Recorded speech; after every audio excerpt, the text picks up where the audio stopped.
Selamat pagi. Umat Tuhan, marilah kita dengan kerendahan hati mengikuti ibadah Jumat Agung, sebab Dia, Tuhan yang kita sembah, mati supaya kita hidup. Mari kita bangkit berdiri.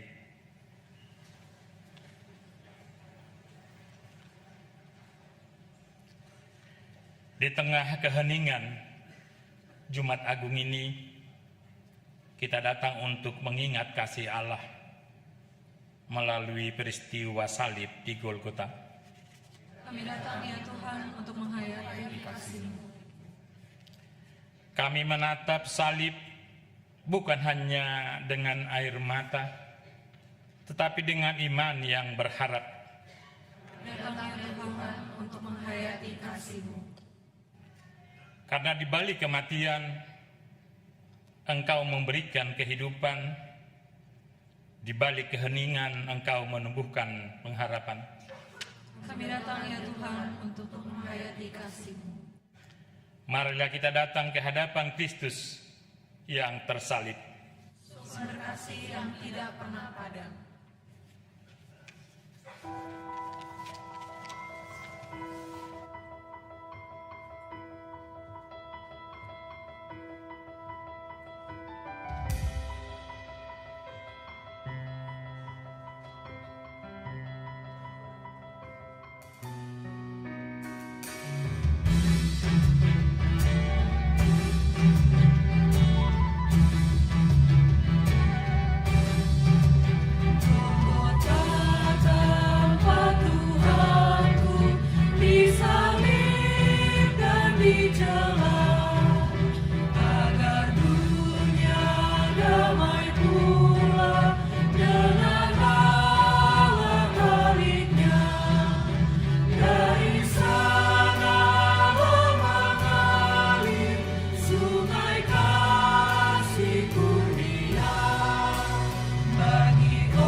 Pertolongan kita adalah di dalam nama Tuhan yang menjadikan langit dan bumi, yang kasih dan kesetiaannya kekal untuk selama-lamanya dan tidak pernah meninggalkan perbuatan tangannya.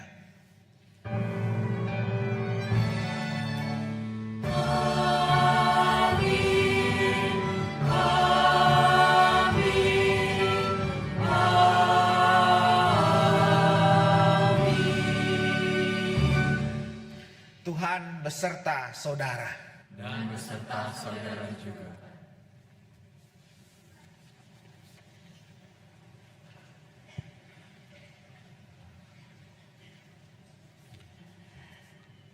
Apa yang telah dilakukan Tuhan Yesus sungguh di luar jangkauan pikiran manusia. Kita semua adalah manusia yang seharusnya mati karena dosa. Kita adalah manusia yang berhutang pada maut. Sebesar apapun usaha kita, tidak akan mampu kita membayar untuk beroleh keselamatan. Kasih anugerah Allah di dalam Kristuslah yang sanggup menebus hutang maut itu. Kasihnya kepada saya, ibu, bapa, dan saudara sekalian.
Mari berdoa.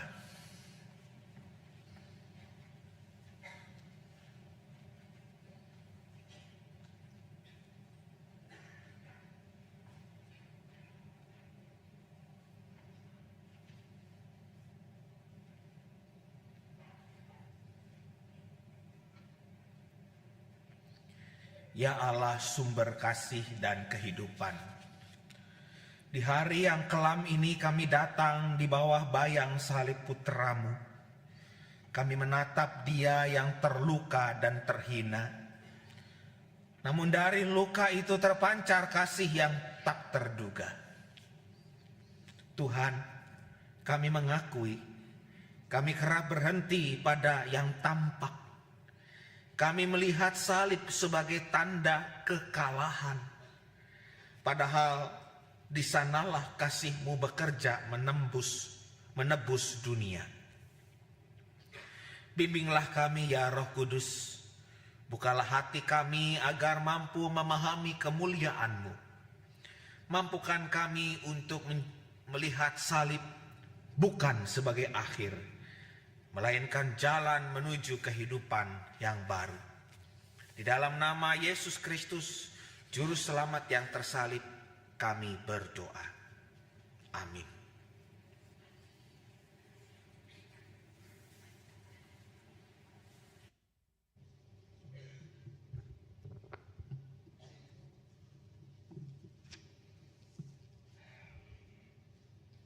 Bacaan pertama diambil dari kitab Yesaya, pasal 52 ayat 13 sampai dengan pasal 53 ayat 12.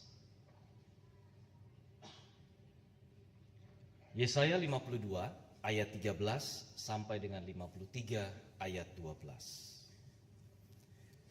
Sesungguhnya hambaku akan berhasil, ia akan ditinggikan, disanjung dan dimuliakan. Sebagaimana banyak orang akan terperanjat melihat dia, begitu buruk rupanya, bukan seperti manusia lagi, dan perawakannya bukan seperti anak manusia lagi. Demikianlah ia akan membuat tercengang banyak bangsa. Raja-raja akan mengatupkan mulutnya melihat dia. Sebab apa yang tidak diceritakan kepada mereka akan mereka lihat, dan apa yang tidak mereka dengar akan mereka pahami. Siapakah yang percaya kepada berita yang kami dengar, dan kepada siapakah kuasa tangan Tuhan dinyatakan? Sebagai taruk ia tumbuh di hadapan Tuhan, dan sebagai tunas dari tanah kering. Ia tidak tampan atau tampak mulia untuk dipandang, dan tidak punya rupa yang membuat kita menginginkannya.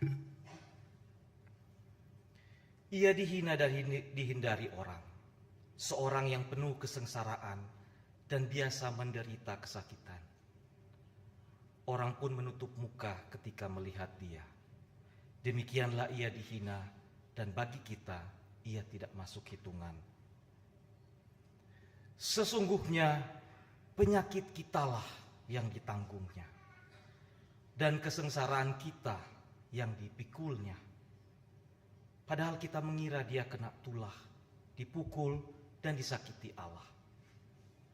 Akan tetapi dia ditikam karena pemberontakan kita. Dia diremukkan karena kejahatan kita. Hajaran yang mendatangkan damai sejahtera bagi kita ditimpakan kepadanya, dan karena bilur-bilurnya kita disembuhkan. Kita sekalian sesat seperti domba, masing-masing kita mengambil jalannya sendiri, tetapi Tuhan telah menimpakan kepadanya kejahatan kita sekalian. Dia dianiaya, tetapi dia membiarkan dirinya disakiti, dan tidak membuka mulutnya seperti anak domba yang dibawa ke pembantaian, seperti induk domba yang keluh di depan mereka yang menggunting bulunya. Ia tidak membuka mulutnya. Sesudah ditahan dan dihukum, ia digiring pergi. Siapa yang peduli akan apa yang terjadi padanya? Sungguh ia terputus dari negeri orang-orang hidup, dan karena pemberontakan umatku, ia kena tulah. Orang menempatkan kuburnya di antara orang-orang fasik dan makamnya di antara orang kaya, sekalipun ia tidak berbuat kekerasan dan tipu daya tidak ada dalam mulutnya. Namun Tuhan berkehendak meremukkan dia, membuat dia sakit. Apabila jiwanya diserahkan sebagai kurban penebus salah, ia akan melihat keturunannya, umurnya akan lanjut, dan kehendak Tuhan akan terlaksana olehnya. Sesudah kesusahan jiwanya, ia akan melihat terang dan menjadi puas. Oleh pengetahuannya, hambaku, orang benar itu, akan membenarkan banyak orang, dan kejahatan mereka dipikulnya. Sebab itu aku akan membagikan kepadanya rampasan di antara orang-orang besar, dan ia akan membagikan jarahan bersama orang-orang kuat. Karena ia telah menyerahkan nyawanya ke dalam maut, juga karena ia terhitung di antara pemberontak, padahal ia menanggung dosa banyak orang dan berdoa untuk pemberontak-pemberontak. Demikianlah sabda Tuhan.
Bacaan kedua diambil dari Ibrani pasal 4 ayat yang ke-14 sampai dengan 16 dan pasal 5 ayat 7 sampai dengan 9. Jadi karena kita sekarang mempunyai imam besar agung yang telah melintasi semua langit, yaitu Yesus anak Allah, baiklah kita berpegang teguh pada pengakuan iman kita.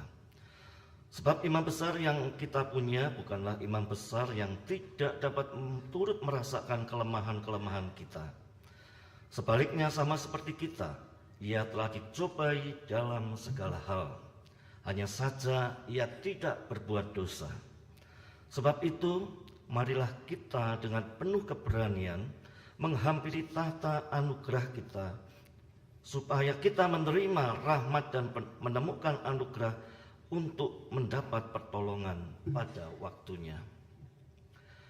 Dalam hidupnya sebagai manusia, ia mempersembahkan doa dan permohonan dengan ratap tangis dan air mata kepada Dia yang sanggup menyelamatkannya dari maut, dan karena kesalehannya ia telah didengarkan.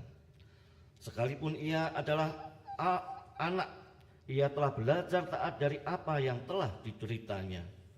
Dan sesudah ia disempurnakan, ia menjadi sumber keselamatan yang abadi bagi semua orang yang taat kepadanya. Dan ia dipanggil menjadi imam besar oleh Allah menurut aturan Melkisedek. Demikianlah sabda Tuhan.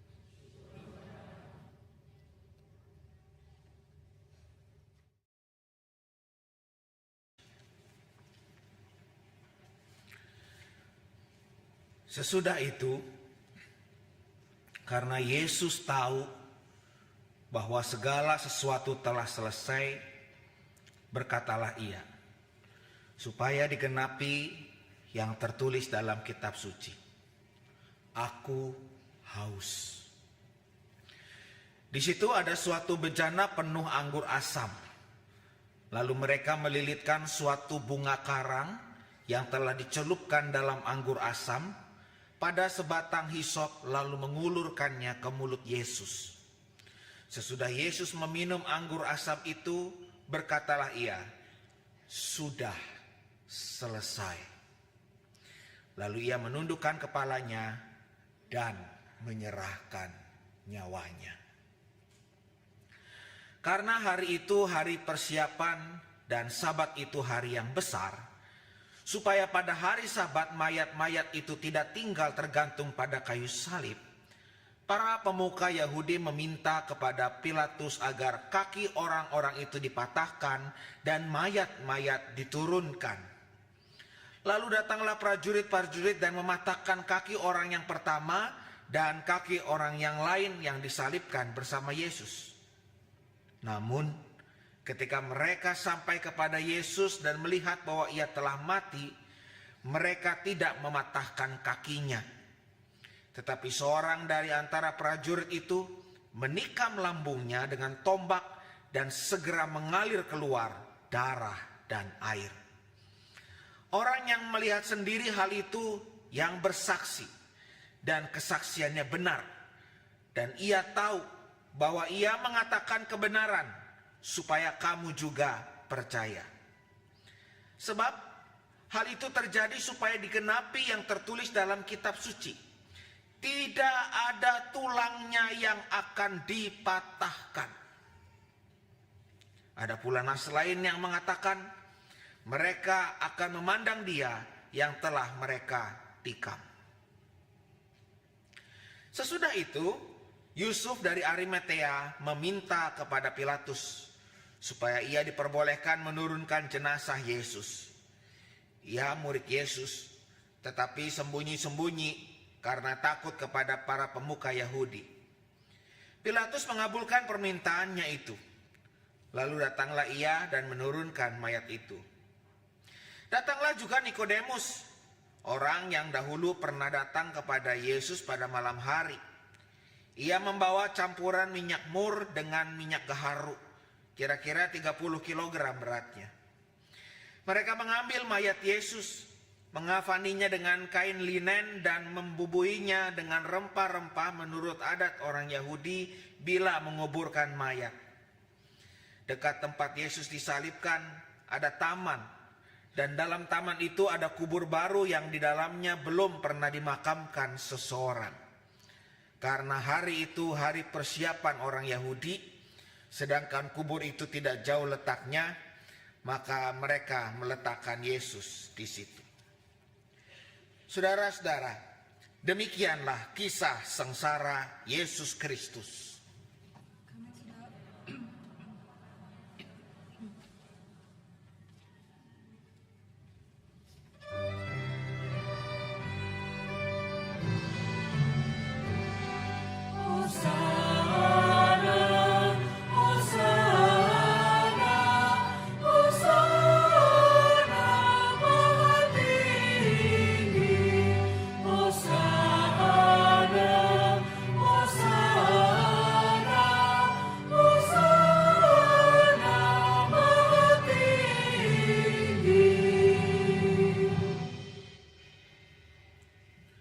Saudara-saudara yang terkasih dalam Tuhan Yesus Kristus, yang namanya kematian adalah sesuatu yang tidak bisa dihindari.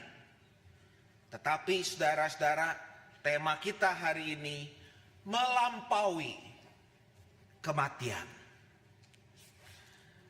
Bapak Ibu, saudara-saudari yang terkasih dalam Tuhan Yesus Kristus, perempuan ini baru berduka cita dengan hebatnya, sebab ayah terkasihnya meninggal dunia.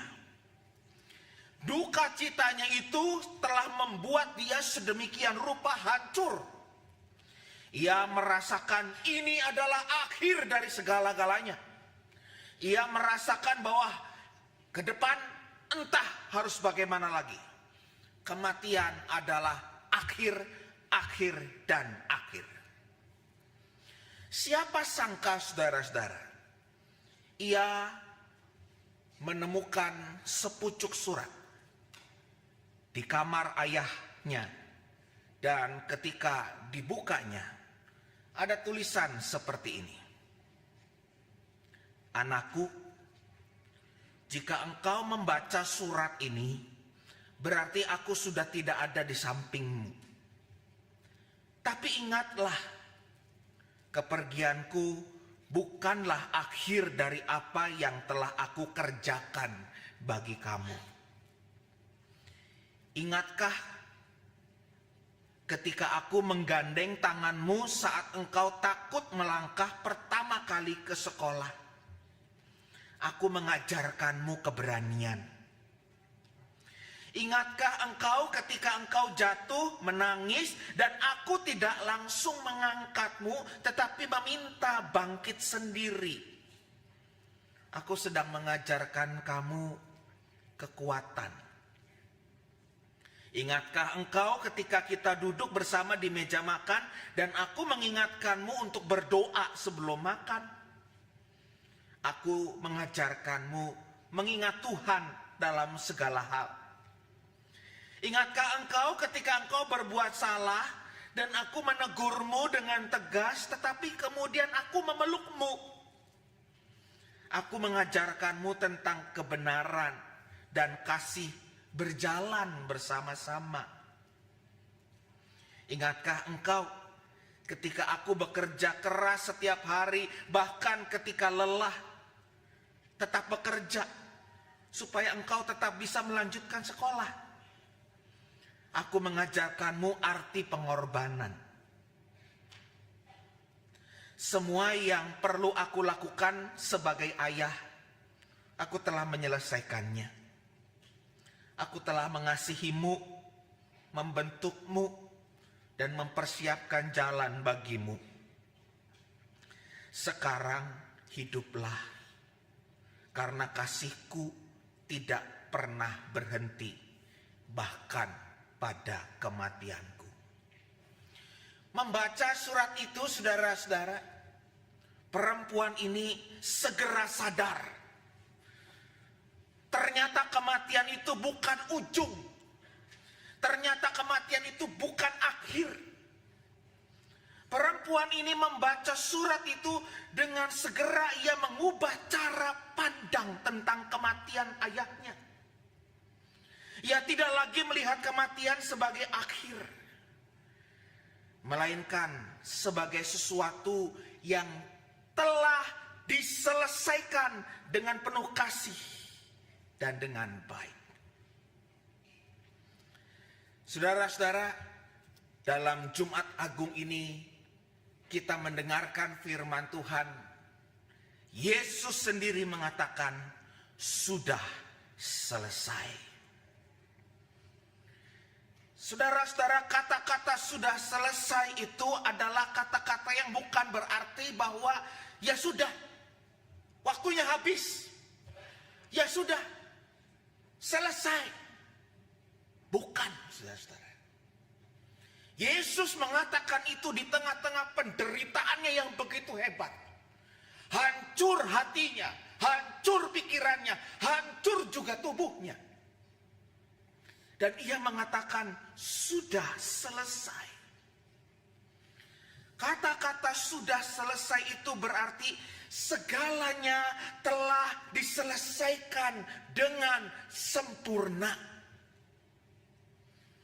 Seluruh janji Allah yang pernah dicatat di dalam perjanjian lama, janji tentang penebusan, janji tentang korban, janji tentang keselamatan, puncaknya sampai peristiwa salib itu terjadi, semuanya diselesaikan dengan baik.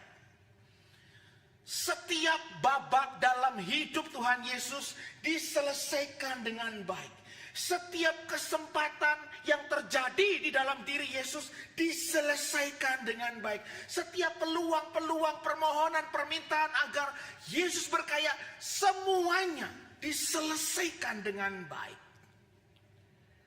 Tetelestai, sudah selesai. Penyelesaian karya keselamatan Yesus sungguh-sungguh sempurna.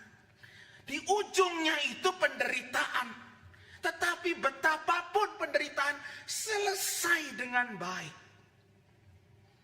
Jadi saudara-saudara, salib itu tujuan. Salib itu bukan kecelakaan apalagi kesalahan. Dari sini kita belajar dari firman Tuhan. Boleh orang mengatakan bahwa kematian adalah tanda kekalahan, tanda kegagalan. Tetapi orang Kristen yang percaya kepada Kristus mengatakan, kematian adalah justru adalah tanda sudahkah kita taat kepada Bapa. Sampai nanti akhirnya kematian itu tiba, sudahkah di dalam babak demi babak kehidupan itu taat kepada Bapa. Ketika Yesus mengatakan sudah selesai, ia sedang menyatakan kematian tidak lagi menjadi akhir yang menentukan, karena karya keselamatan telah genap. Dalam peristiwa kematian itu, saudara-saudara, dicatat tubuh Yesus dirusak. Tubuhnya ditusuk. Lalu kemudian keluarlah darah dan air. Sebagaimana tubuh manusia, di dalamnya ada darah dan ada air. Dan ketika ditusuk, keluarlah bagian itu. Darah itu sudah diberitakan, sudah diceritakan tentang sesuatu yang disebut sebagai korban penebusan. Air sudah diperlihatkan sebagai sebuah tanda kehidupan. Air juga adalah tanda penyucian. Air adalah karya Roh Allah yang Maha Kudus yang membaharui kita. Dari kematian Kristus itu lahir kehidupan. Dari tubuh yang mati itu mengalir tanda kehidupan. Kematian Kristus justru menjadi sumber kehidupan bagi dunia. Salib bukan tempat kematian semata-mata, tetapi salib menjadi sumber kehidupan yang terus mengalir bagi dunia ini. Tubuh Yesus dirusak oleh orang-orang yang marah. Tubuh Yesus dirusak oleh orang-orang yang penuh dengan kebencian. Tubuh Yesus dirusak oleh dosa. Lihatlah, tubuh Yesus dilukai. Tubuh Yesus kena mahkota duri. Tubuh Yesus kena dengan cambukan-cambukan yang tak terhitung jumlahnya itu. Itu semua memperlihatkan dunia yang penuh dengan kemarahan, dunia yang penuh dengan kebencian dan dendam. Kebencian, dendam, dan kemarahan merusak tubuh Tuhan Yesus Kristus. Tapi dalam narasi firman Tuhan kita belajar, ada dua orang yang tidak bersedia dikuasai oleh kemarahan, tidak bersedia dikuasai oleh kebencian, tidak dikuasai oleh dendam. Namanya Yusuf dari Arimatea dan Nikodemus. Mereka datang meminta untuk boleh diizinkan mengambil tubuh Tuhan Yesus. Mereka mengambilnya, merawat tubuhnya, mengapaninya, meminyakinya, memperlakukannya dengan sebaik-baiknya. Seperti halnya tubuh orang yang terhormat kalau meninggal diperlakukan sama baiknya. Perilaku Yusuf dari Arimatea dan Nikodemus memperlihatkan ada martabat di dalam kematian. Sekali lagi, tubuhnya diperlakukan dengan hormat. Ada nilai dalam kematian yang dijaga. Dan perhatikan peristiwa kejam kematian Yesus itu ditutup dengan hadirnya, adanya, datangnya orang-orang yang bersedia tidak dikuasai oleh kemarahan, dendam maupun kebencian. Dan perilaku orang itu merawat tubuh Kristus dengan luar biasa. Jumat Agung seolah-olah dunia berhenti menanti sesuatu yang akan melampaui kematian itu sendiri. Saudara-saudara yang terkasih dalam Tuhan Yesus Kristus, hari ini kita bersama-sama merayakan sakramen perjamuan kudus. Kita mengenang kematian Kristus. Tentu bukan sekedar mengenang cerita tentang kematian itu, mengenang kesadisannya. Tidak. Lebih daripada itu, kita justru sedang diundang untuk mengambil bagian daripada karya Kristus itu sendiri. Perjamuan kudus berarti roti yang kita terima, anggur yang kita terima. Menerima roti berarti adalah kita menerima dan menjadi bagian dari tanda tubuh Kristus yang diserahkan untuk keselamatan dunia. Cawan melambangkan atau tanda darah yang dicurahkan. Sudahkah, akankah kita berpartisipasi dalam karya Kristus sebelum kematian datang dalam hidup kita? Apakah kita sudah mempersiapkan diri untuk satu saat kelak mengatakan sudah selesai? Karena tuntas sudah perjalanan hidup kita sebelumnya, maksimal memberikan yang terbaik untuk Tuhan. Yohanes 19 ayat yang ke-30 mengatakan, lalu ia menundukkan kepalanya dan menyerahkan nyawanya. Tuhan Yesus menyerahkan nyawanya dengan sadar, dengan tujuan, dengan kasih. Dan karena itu apa yang dialaminya, termasuk di dalamnya penderitaannya, tidak sia-sia. Bahkan kematiannya bukan akhir. Di dalam Kristus, kasih Allah melampaui kematian. Sebelum perjamuan kudus, mari kita bertanya dalam hati. Apakah kita masih hidup dalam bayang-bayang ketakutan akan akhir? Apakah kita sungguh percaya bahwa Kristus telah menyelesaikan segalanya bagi kita? Dan apakah kita bersedia hidup di dalam anugerah yang melampaui kematian itu? Datanglah dengan iman. Sambutlah Dia yang berkata, sudah selesai. Dan hiduplah dalam kasih yang tidak pernah berhenti, bahkan oleh kematian sekalipun. Amin.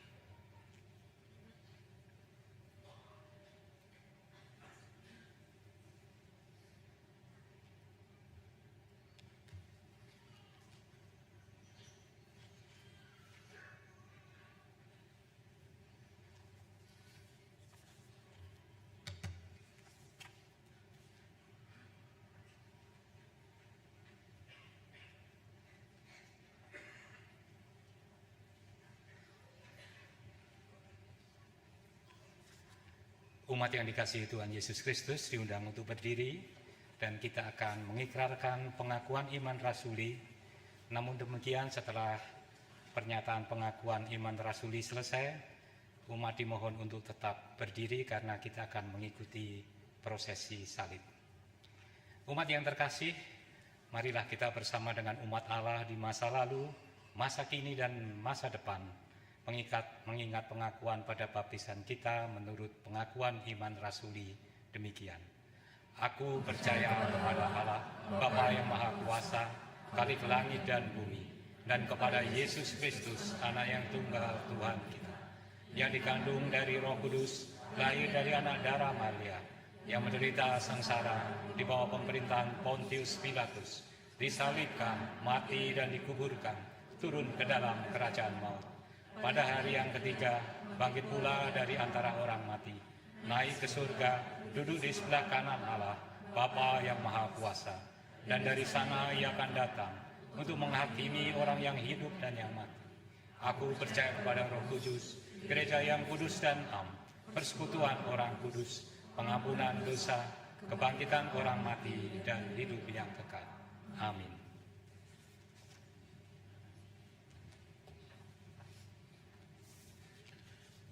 Saudara-saudara yang terkasih,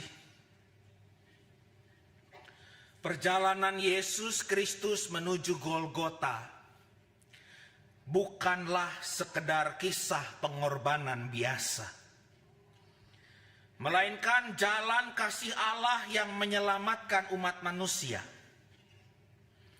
Di pundaknya yang letih tergantung dosa umatnya.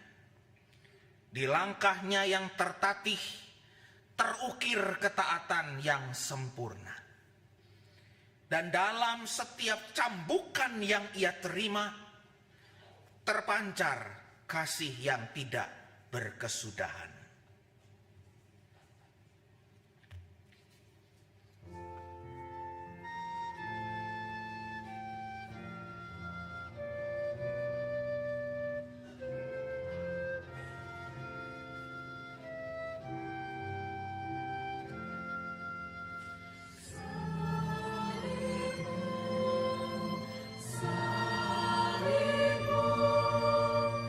Yang kudus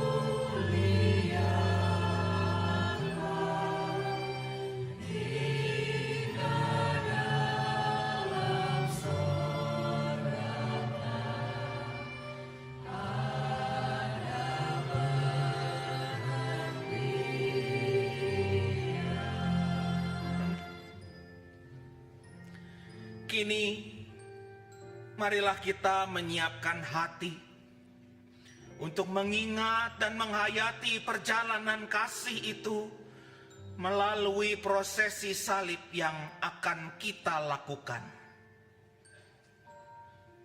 Mari saudara-saudara, kita arahkan pandangan kita dan tubuh kita ke arah salib. Salib adalah penderitaan Kristus. Salib adalah cinta Kristus. Selama prosesi salib berlangsung, marilah kita mengarahkan pandangan kita pada salib yang dibawa dari belakang dan masuk dalam perenungan.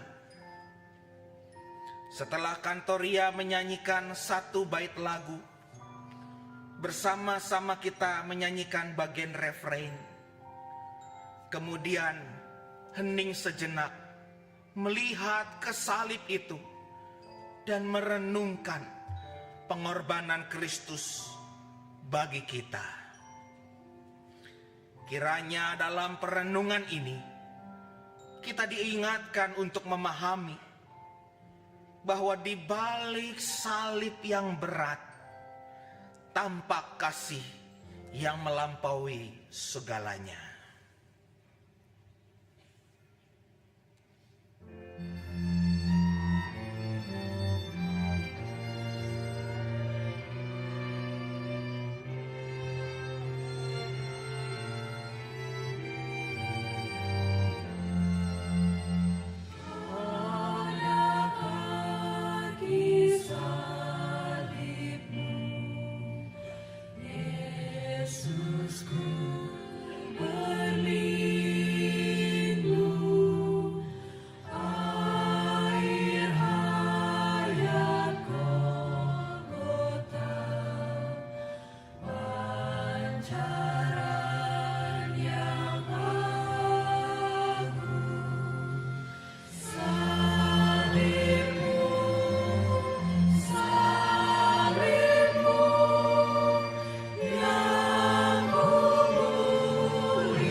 Pandanglah salib Kristus, renungkanlah segala pengorbanannya bagi kita.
Pandanglah salib Kristus, renungkanlah pengampunannya bagi kita.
Pandanglah salib Kristus.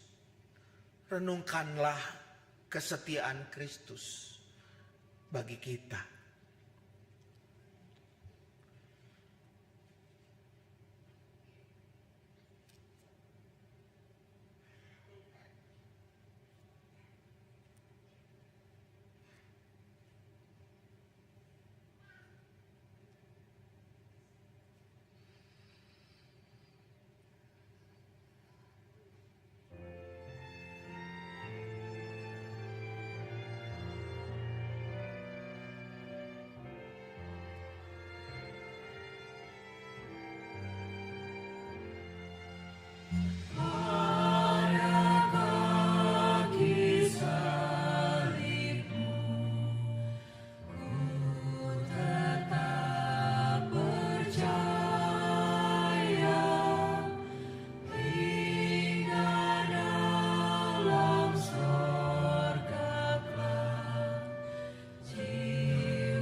Pandanglah salib Kristus.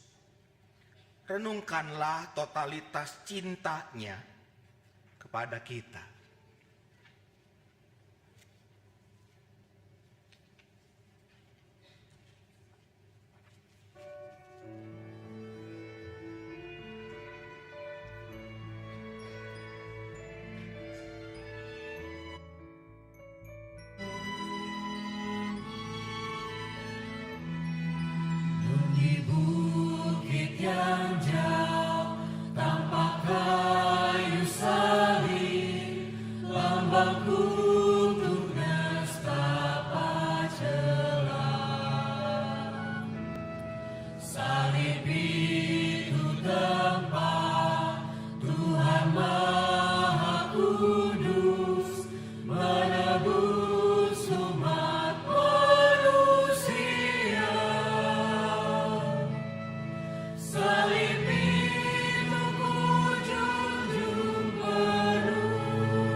Kita berdoa.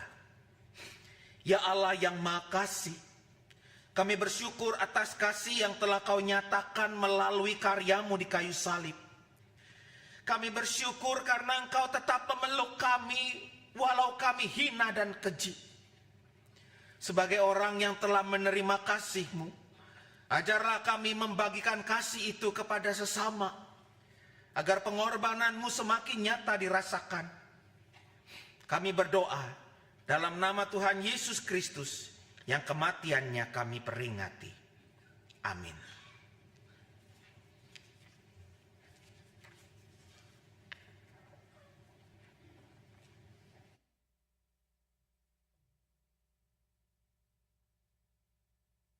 Dipersilahkan duduk kembali.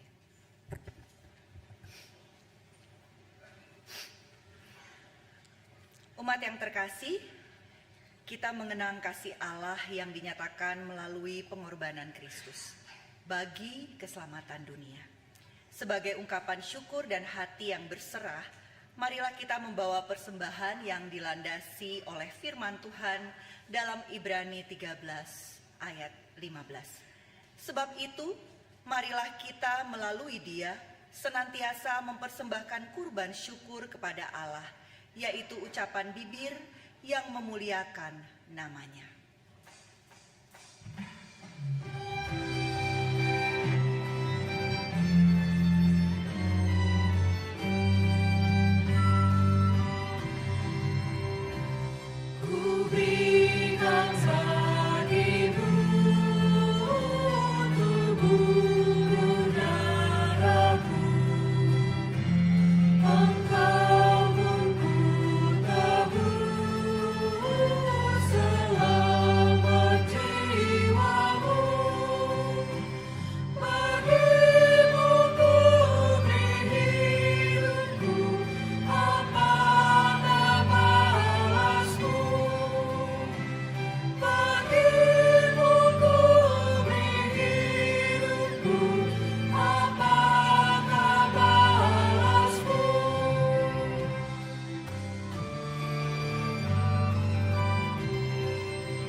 Mari kita bersatu di dalam doa.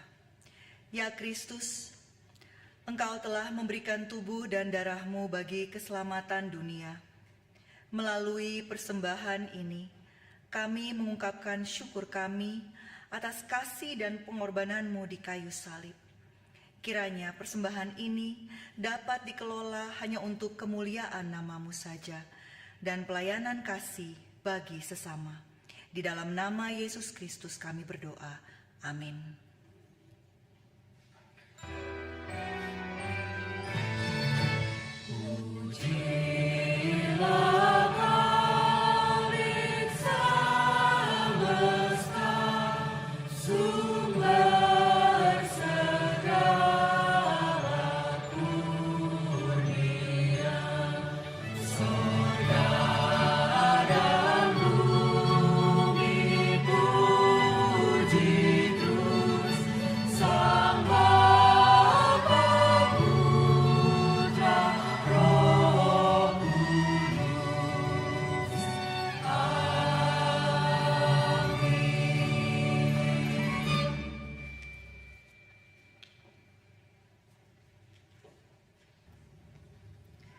Pandanglah salib bukan sebagai akhir, melainkan awal kehidupan baru.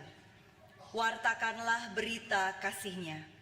Jadilah terang dimanapun engkau berada.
Saudara-saudara, arahkanlah hatimu pada Tuhan.